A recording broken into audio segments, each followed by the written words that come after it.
तो चलिए जानते हैं धातु और अधातु में क्या अंतर होता है। गुड कंडक्टर ऑफ इलेक्ट्रिसिटी, उष्मा और विद्युत के सुचालक। धातु जो होते हैं वो इलेक्ट्रिसिटी को कंडक्ट करते हैं, इसका मतलब है कि उसमें हम करंट पास कर सकते हैं धातु में।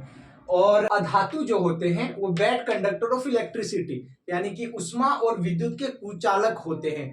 उसमें अधातुओं में इलेक्ट्रॉन पास नहीं होता है, उसमें करंट पास नहीं होता है, और धातु में करंट पास होता है। उसमें से बेस्ट कंडक्टर है सिल्वर, यानी कि चांदी। लेकिन बेस्ट कंडक्टर तो है, तो इसमें जब हम घरों में वायरिंग करते समय, बिजली के लिए वायरिंग करते समय सिल्वर का उपयोग करें, चांदी का, तो इससे काफी वोल्टेज आएगा। लेकिन चांदी का उपयोग कर नहीं सकते, क्यों? क्योंकि चोरों की कमी नहीं है, चोर तो काट के ले जाएंगे इसको। बैड कंडक्टर ऑफ इलेक्ट्रिसिटी मतलब उष्मा और विद्युत के कुचालक होते हैं नॉन मेटल। इसके एक्सेप्शन है ग्रेफाइट। ग्रेफाइट जो होता है वो एक्सेप्शन होता है। ऐसे आप हर जगह देखिएगा कि एक्सेप्शन एक्सेप्शन बोल के उसको हटा दिया जाता है, चलो ये एक्सेप्शन में है, लेकिन हम जानते हैं कि इसका रीजन क्या होता है, कि ग्रेफाइट अगर एक्सेप्शन है तो वो उसके पीछे का क्या रीजन है। आइए जानते हैं कि एक्सेप्शन के पीछे क्या रीजन है। What is the reason behind exception. ठीक है, तो ग्रेफाइट जो होता है उसमें उसका जो स्ट्रक्चर होता है वो एक कार्बन होता है और तीन ओर से कार्बन से घिरा होता है, और एक जगह उसका खाली रहता है। इसी जगह जहां पे ये खाली रहता है ना, वहां से इलेक्ट्रॉन का प्रवेश हो सकता है, इलेक्ट्रॉन जा सकता है। इसीलिए कहते हैं कि ग्रेफाइट जो होता है वो विद्युत का सुचालक होता है, ये कंडक्टर होता है, इसमें इलेक्ट्रिसिटी पास होता है। ठीक है, करंट पास होता है। तो रीजन जान गए कि जो कार्बन होता है तीन ओर से कार्बन से घिरा, और एक और खाली होता है जिसमें इलेक्ट्रॉन का प्रवेश हो सकता है। दूसरा डिफरेंस है, मेटल्स मेलिएबल होते हैं यानी कि आघातवर्धनीय, और जो नॉन मेटल्स होते हैं वो नॉन मेलिएबल होते हैं, आघातवर्धनीय नहीं। मतलब ये आघातवर्धनीय नहीं होते। आइए जानते हैं कि आघातवर्धनीय क्या होता है। किसी भी मेटल को अगर हम पीटे तो वो चादर के रूप में बढ़ सकती है, चादर के रूप में फैल सकती है।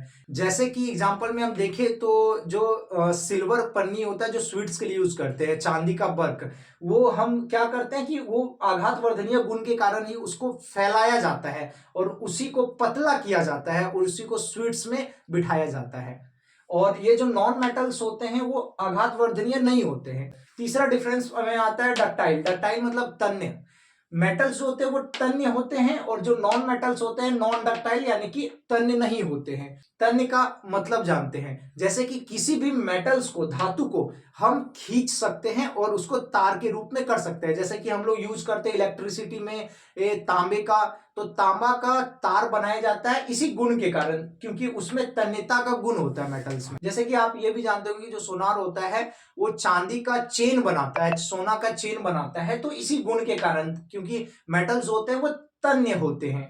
एक अजीब सा तथ्य बताते हैं, जो 1 ग्राम सोना होता है उसको 1 किलोमीटर तक खींचा जा सकता है, उसमें इतनी तन्यता होती है। तो गोल्ड और सिल्वर में सबसे अधिक तन्यता होती है, ये आप याद रखिएगा। जो नॉन मेटल्स होता है वो नॉन डक्टाइल यानी कि तन्य नहीं होता है।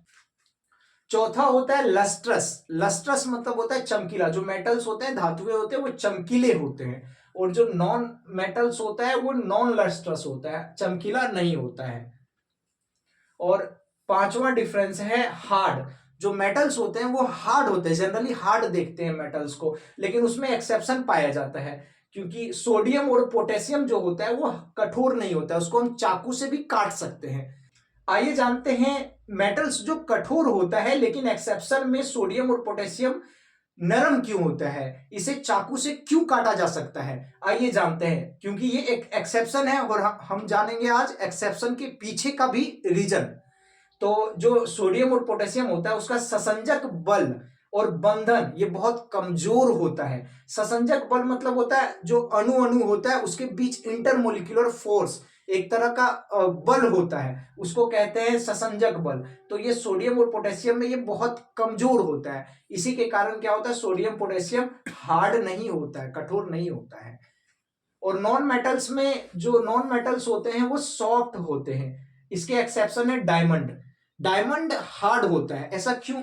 ये एक एक्सेप्शन है, और एक्सेप्शन के पीछे का रीजन यही है कि जो डायमंड होता है उसका स्ट्रक्चर होता है, एक तरफ कार्बन होता है और चारों ओर कार्बन जो होता है वो घिरा होता है। चारों ओर कार्बन के घिरे होने के कारण क्या होता है कि ये चारों ओर से मजबूती प्रदान करता है इसे, इसे मजबूती प्रदान करता है। ये सिर्फ इतना ही स्ट्रक्चर नहीं होता है, इसके इधर भी कार्बन, इसके इधर भी कार्बन, इधर भी कार्बन, ये बहुत लंबा स्ट्रक्चर होता है, ये बहुत लंबा स्ट्रक्चर चलता जाता है, चलता जाता है। तो ये जो कार्बन होता है वो समझ ले कि एक तरह से क्या है, 4 कार्बन से घिरा हुआ है, यानी कि ये 4 बॉडीगार्ड। जैसे कि ये कोई सेलिब्रिटी होता है ना, तो उसके चारों तरफ बॉडीगार्ड उसको घेरे रहते हैं, तो सेलिब्रिटी को मारना तो कठिन है, यानी कि वो मजबूत है, हार्ड है। उसी तरह जो नॉन मेटल्स होते हैं वो सॉफ्ट होते हैं, लेकिन डायमंड जो होता है ना, डायमंड वो हार्ड होता है, वो चारों ओर से जो है बॉडीगार्ड से घिरा हुआ है,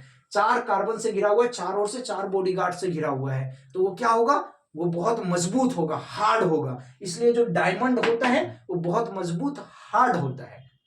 अगला अंतर जो है वो है हाई मेल्टिंग पॉइंट। जो मेटल्स होते हैं ना उसके मेल्टिंग पॉइंट हाई होता है, यानी कि गलनांक जो होता है वो हाई होता है, ज्यादा टेम्परेचर पे वो गलता है, कम टेम्परेचर पे नहीं गलता है। गलनांक उसको कहते हैं जब कोई ऐसा टेम्परेचर जिसपे कोई भी पदार्थ गल जाए, उसको गलनांक कहते हैं। तो ये जो मेटल्स होते हैं उसका मेल्टिंग पॉइंट हाई होता है, वो अधिक टेम्परेचर पे गलता है। लेकिन इसमें भी एक्सेप्शन है, गैलियम, गैलियम जो होता है एक मेटल्स होता है, लेकिन उसका जो मेल्टिंग पॉइंट है बहुत लो है, कम टेम्परेचर पर ही गैलियम क्या होता है, गल जाता है। क्यों? क्योंकि इसमें जो स्ट्रक्चर होता है ना, इसकी जो संरचना होती है वो असामान्य होती है। जैसे मेटल्स की जो संरचना होती है उससे बहुत डिफरेंट संरचना होता है गैलियम का, इसलिए इसका मेल्टिंग पॉइंट लो होता है। नॉन मेटल्स का जो मेल्टिंग पॉइंट होता है वो बहुत लो होता है, यानी कि जो गलनांक होता है वो बहुत निम्न होता है, कम होता है गलनांक, वो कम ही टेम्परेचर पे गल जाता है। लेकिन इसका एक्सेप्शन है डायमंड, डायमंड का जो गलनांक होता है उच्च होता है, क्योंकि डायमंड में अंतराण्विक बल मजबूत होते हैं, इसलिए क्या होता है कि ये इसका गलनांक बहुत ज्यादा होता है। जो मेटल्स होते हैं वो सोनोरस होते हैं, उसमें मधुर ध्वनि निकलता है, जैसे कि हम लोग यूज करते हैं, तार का यूज करते हैं गिटार में, फिर हम लोग यूज करते हैं घंटी का मंदिरों में, वो सोनोरस होता है। एक्सेप्शन में मरकरी, मरकरी जो होता है वो सोनोरस नहीं होता है। क्यों? क्योंकि मरकरी जो है वो लिक्विड के फॉर्म में होता है, ये मेटल्स है लेकिन लिक्विड के फॉर्म में होता है। हम जानेंगे बाद में कि मेटल्स है फिर भी लिक्विड के फॉर्म में क्यों होता है। और जो नॉन मेटल्स होते हैं वो नॉन सोनोरस होते हैं, मधुर ध्वनि इसमें नहीं निकलता है। इसका मेटल्स और नॉन मेटल्स में लास्ट जो डिफरेंस है, वो मेटल्स जो होता है वो सॉलिड होता है, यानी कि ठोस होता है, ज्यादातर ठोस देखने को मिलते हैं। इसके एक्सेप्शन है मरकरी, मरकरी जो होता है वो लिक्विड होता है। ऐसा इसलिए होता है क्योंकि मरकरी में इंटरमोलिकुलर फोर्स यानी कि ससंजक बल या कह सकते हैं अंतर आणविक बल बहुत ही कम होता है। मेटल्स होते हुए भी लिक्विड होता है, आकर्षण बल अणुओं के बीच क्या होता है, कम होता है इसलिए। और जो नॉन मेटल्स होते हैं वो सॉलिड भी हो सकते हैं, लिक्विड भी हो सकते हैं और गैस भी हो सकते हैं, तीनों फॉर्म में नॉन मेटल्स हो सकते हैं। जैसे कि सॉलिड में कार्बन, लिक्विड में ब्रोमीन और गैस में ऑक्सीजन होता है। तो ये था मेटल्स और नॉन मेटल्स में डिफरेंस। ये भौतिक गुणों के आधार पे था। हम जानते हैं इसके बाद कि रासायनिक गुणों के आधार पर मेटल्स और नॉन मेटल्स में क्या डिफरेंस है।